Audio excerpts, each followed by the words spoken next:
বিশিষ্ট শিক্ষাবিদ সমাজ সংগঠক মণিৰাম বৰাৰ মৃত্যুত পেটবৰ্ষা শোক। নগাঁও জিলাৰ ফুলগুৰি সমীপৱৰ্তী উত্তৰ পেটবৰ্ষাৰ বিশিষ্ট শিক্ষাবিদ সমাজকৰ্মী সুবক্তা তথা সৰ্বৰক্ষী ব্যক্তি মণিৰাম বৰাৰ আজি পুৱা 6 বজাত বাৰ্ধক্যজনিত কাৰণত নিজ গৃহতে মৃত্যু হয়। মৃত্যুৰ সময়ত তেখেতৰ বয়স আছিল 92 বছৰ। ৰহাৰ উত্তৰ পেটবৰ্ষা গাঁৱত 1935 চনৰ 10 জানুৱাৰী তাৰিখে জন্মগ্ৰহণ কৰি শিক্ষা, সামাজিক, সাংস্কৃতিক ক্ষেত্ৰ তথা সকলো দিশতে নেতৃত্ব প্ৰদান কৰি অহা বৰাই অঞ্চলৰ সকলো সামাজিক আৰু সাংস্কৃতিক ক্ষেত্ৰত অগ্ৰণী ভূমিকা পালন কৰি আহিছিল। বৰাই বহু বছৰ ধৰি অস্থায়ী ভিত্তিত শিক্ষকতাৰ দৰে পবিত্ৰ বৃত্তিও পালন কৰিছিল। সমাজপ্ৰিয় ব্যক্তিগৰাকীৰ মৃত্যুত সমগ্ৰ অঞ্চলটোতে গভীৰ শোকৰ ছাপ পৰে।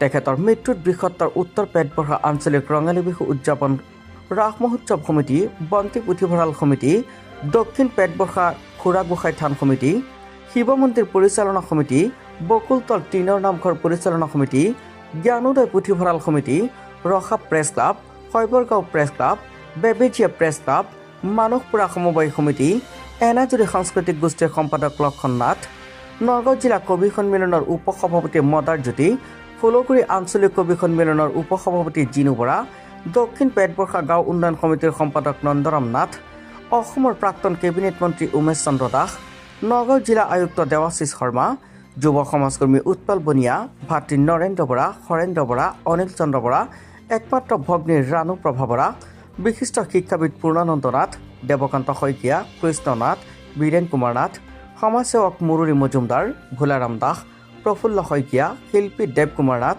পংকজ কুমাৰ ৰাজা, মান্না ৰাজাকে ধৰি বহু ব্যক্তি আৰু অনুষ্ঠান প্ৰতিষ্ঠানে গভীৰ শোক প্ৰকাশ কৰে।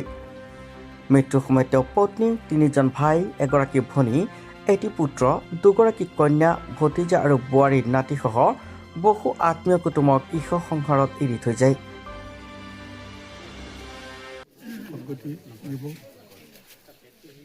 আৰু তেওঁৰ মৃত্যুত আমাৰ অঞ্চলৰ সকলো ৰাইজ সঁচাকৈ বেছি নিয়মমান হৈছে। গতিকে আমি সমাজৰ এজন বিশিষ্ট ব্যক্তিক হেৰুৱালোঁ, আমাৰ গাঁৱৰ সমাজৰ এজন ব্যক্তিক হেৰুৱালোঁ, আৰু তেখেতে যাতে সুস্থানত গতি কৰে আৰু পুণ্যাত্মাক স্থান পায়, এইটোৱে আমি কামনা কৰোঁ। ধন্যবাদ। জ্যেষ্ঠ ব্যক্তি মণিৰাম বৰাদেৱৰ মৃত্যুত আপোনালোকে পৰিয়াল হিচাপে কি ক'ব বিচাৰে? মই আচলতে ক'বলৈ গ'লে মোৰ ককাইদেউ এজন খুব সঁচা অন্তৰৰ মানুহ আছিলে। তেখেতক আমাক সৰুৰে পৰা তুলি তালি ডাঙৰ দীঘল কৰিছে, আৰু আমি এসময়ত দেউতা বুলিয়ে ভাবিছিলোঁ। দেউতাৰ নিচিনাকৈ আমাক যিখিনি জ্ঞান দিলে সৰুৰে পৰা আমি সকলোৱে, আমাৰ দেউতা আছিল যদিও দেউতাই তেনেকৈ খেতি কামত আমুকত এইবিলাকত ব্যস্ত হৈ থাকে, কিন্তু সম্পূৰ্ণ ঘৰখন আমাৰ উজ্বলাই উঠালে আমাৰ ককাইদেউ। গতিকে ককাইদেউৰ মৃত্যুত আমি বহুত দুখ প্ৰকাশ কৰিছোঁ, আৰু এনেকুৱা এজন দাদা পাবলৈ ভাগ্য লাগিছিল, আৰু আমি সৌভাগ্যৱান বুলি ভাবোঁ আমি এনেকুৱা এজন দাদা পাইছিলোঁ। গতিকে আজি তেখেতৰ মৃত্যুত গভীৰ শোক প্ৰকাশ কৰিছোঁ, আৰু তেখেতৰ আত্মাৰ সদ্গতিৰ কাৰণে কামনা কৰিলোঁ, তেখেত যেন শান্তিৰে থাকক।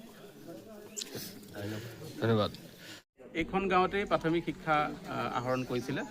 95 নং ভাতিজাগিয়াল প্ৰাথমিক বিদ্যালয়ৰ পৰা তেখেতে প্ৰাথমিক শিক্ষা গ্ৰহণ কৰিলে, আৰু চৰ্দাৰ বল্লভভাই পেটেল ডিমৌ মজলীয়া বিদ্যালয়ৰ পৰা তেখেতে মজলীয়া শিক্ষা গ্ৰহণ কৰিছিলে, অৰ্থাৎ MV স্কুল। তাৰপিছতে দক্ষিণপাট উচ্চ মাধ্যমিক বিদ্যালয়, তেতিয়া হাইস্কুল আছিলে, বৰ্তমান হায়াৰ ছেকেণ্ডেৰী হৈছে। হাইস্কুলৰ পৰা তেখেতে হাইস্কুলীয়া শিক্ষা সমাপ্ত কৰিলে। তাৰপিছতে ৰহা উচ্চতৰ মাধ্যমিক বিদ্যালয়ৰ পৰা তেখেতে 59 নং স্থানত তেখেতে যিটো আমাৰ শিক্ষক বাছনি পৰীক্ষা হয়, তাত অসমৰ ভিতৰত 59 নং স্থানত তেখেতে লাভ কৰিবলৈ সক্ষম হৈছিলে। তাৰপিছতে তেখেতে শিক্ষকতা আৰম্ভ কৰিছিলে, আৰু শিক্ষকতা তেখেতে কৰিছিলে অস্থায়ীভাৱে। প্ৰথম কৰিছিলে জাগিয়াল জুনিয়ৰ বেছিক প্ৰাথমিক বিদ্যালয়ৰ সহকাৰী শিক্ষক হিচাপে 1962 চনত। তাৰপিছতে কাছমাৰী বৰাগাঁও প্ৰাথমিক বিদ্যালয়ত তেখেতে 1964 চনত সহকাৰী শিক্ষক হিচাপে যোগদান কৰিছিলে। তাৰপিছতে 1966 চনত দবকা মুক্তাব প্ৰাথমিক বিদ্যালয়ত প্ৰধান শিক্ষক হিচাপে অস্থায়ীভাৱে তেখেতে শিক্ষাদান কৰিছিলে। তাৰপিছতে 1969 চনৰ পৰা বগৰীগুৰি প্ৰাথমিক বিদ্যালয়ত প্ৰধান শিক্ষক হিচাপে তেখেতে শিক্ষকতা কৰিছিলে। তাৰপিছতে তেখেতৰ বিভিন্ন ধৰণৰ যিসমূহ গুণ আছে তাৰ ভিতৰত তেখেতে লেখা মেলা কৰিও ভাল পায়। অঞ্চলটোৰ এগৰাকী বুদ্ধিজীৱী হিচাপেও তেখেত পৰিচিত, এগৰাকী সুবক্তা, নামতি পাঠক আছিলে। তাৰ উপৰিও সেই সময়ৰ অংকীয়া ভাওনাৰ তেখেত এগৰাকী ভাল অভিনেতাও আছিলে বুলি আমি গম পাইছোঁ। আৰু ইয়াৰ উপৰিও তেখেত অঞ্চলটোৰ এগৰাকী শৈক্ষিক দিশত সচেতন ব্যক্তি আছিল। তাৰ লগে লগে সাংগঠনিক দিশত যদি চাবলৈ যাওঁ, সদৌ অসম কবি সন্মিলনৰ তেখেত 2021 চনলৈকে তেখেত উপদেষ্টা হিচাপে পালন কৰি আহিছিলে। আৰু ফুলগুৰি আঞ্চলিক কবি সন্মিলনৰ তেখেতক মুখ্য উপদেষ্টা হিচাপে বৰ্তমানলৈকে দায়িত্ব পালন কৰিছিলে। ইয়াৰ উপৰিও তেখেত পেটবহা আঞ্চলিক সাংস্কৃতিক গোষ্ঠী, দক্ষিণ পেটবহা খুৰাগোহাঁই থান সমিতি, দক্ষিণ পেটবহা শিৱ মন্দিৰ সমিতি, তাৰপিছত আউনীআটী সত্ৰৰ অন্তৰ্গত ৰহা চহৰৰ যিটো নঙঠা সত্ৰ আছে তাৰো তেখেতে 1993 চনৰ পৰা 2001 চনলৈকে বৰমেধি হিচাপে তেখেতে দায়িত্ব পালন কৰিছিলে। ইয়াৰ উপৰিও উত্তৰ পেটবহা বকুলতল টিঙৰ নামঘৰত তেখেত একেৰাহে 7 বছৰ সম্পাদকৰ দায়িত্ব পালন কৰিছিলে। তাৰপিছতে উত্তৰ পেটবহা আঞ্চলিক বিহু সন্মিলন, উত্তৰ পেটবহা আঞ্চলিক ৰাস সন্মিলন, মানুহপুৰা সমবায় সমিতিৰো তেখেত সম্পাদক আছিলে। উত্তৰ পেটবহা আৰু দক্ষিণ পেটবহা গাঁও উন্নয়ন সমিতিৰ লগতো তেখেত বিশেষভাৱে জড়িত আছিলে। তাৰ উপৰিও তেখেত উত্তৰ পেটবহা যি বকুলতল টিঙৰ নামঘৰত প্ৰাংগণত এটা পুথিভঁৰাল আছে, জ্ঞানোদয় পুথিভঁৰাল বুলি, সেই পুথিভঁৰালটো তেখেতে সম্পাদকৰ দায়িত্বত আছিলে। আৰু আমাৰ উত্তৰ পেটবহা গাঁৱত যিটো বৰ্তমান পুথিভঁৰাল হৈছে সেইটো আগতে বন্তি পুথিভঁৰাল বুলি কয়, সেই বন্তি পুথিভঁৰালো তেখেতে সম্পাদকৰ দায়িত্বত আছিলে।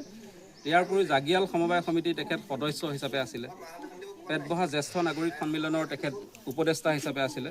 ফুলগুৰি উচ্চ মাধ্যমিক বিদ্যালয়ৰ তেখেত পৰিচালনা সমিতিৰ সদস্য আছিলে। আমাৰ পৰিয়ালৰ প্ৰথম সদস্য ডাঙৰ ককাইদেউ মণিৰাম বৰা বিয়োগত, আকস্মিক বিয়োগত আমি যথেষ্ট শোকত মৰ্মাহত হৈছোঁ। তেওঁ আমাৰ গাঁৱৰে নহয়, অঞ্চলৰ বিভিন্ন অনুষ্ঠান প্ৰতিষ্ঠানৰ লগত জড়িত হৈ আছিলে।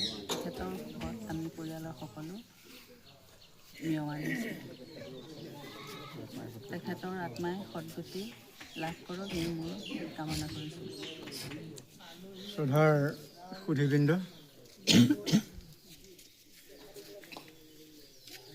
আজি আমি যিজন লোকক আগত লৈ অপেক্ষা কৰি আছোঁ, এই স্বৰ্গগামী বৰা ককাইদেউৰ বিষয়ে আমাৰ ক'বলৈ ভাষা নাই। মোৰ চাকৰি জীৱনেই হওক, সাংসাৰিক জীৱনতে হওক, তেওঁৰ যিখিনি অৰিহণা আমি লাভ কৰিলোঁ, সেইখিনি অৰিহণা আমি কোনো তেওঁক ক্ষতিপূৰণ দিব নোৱাৰোঁ, তাক প্ৰতিদান দিব নোৱাৰোঁ। ক'বলৈ ভাষাই নাইকিয়া। তথাপিও তেখেতৰ পৰলোক প্ৰাপ্তিত মোৰ নিজৰ ব্যক্তিগত হিচাপে মই নকওঁ, অঞ্চলটোৰে এক অপূৰণীয় ক্ষতি হ'ল বুলি আমাৰ অনুভৱ হৈছে। বিশেষ নকওঁ, তেওঁ বিদেহী আত্মাই চিৰশান্তি লাভ কৰক।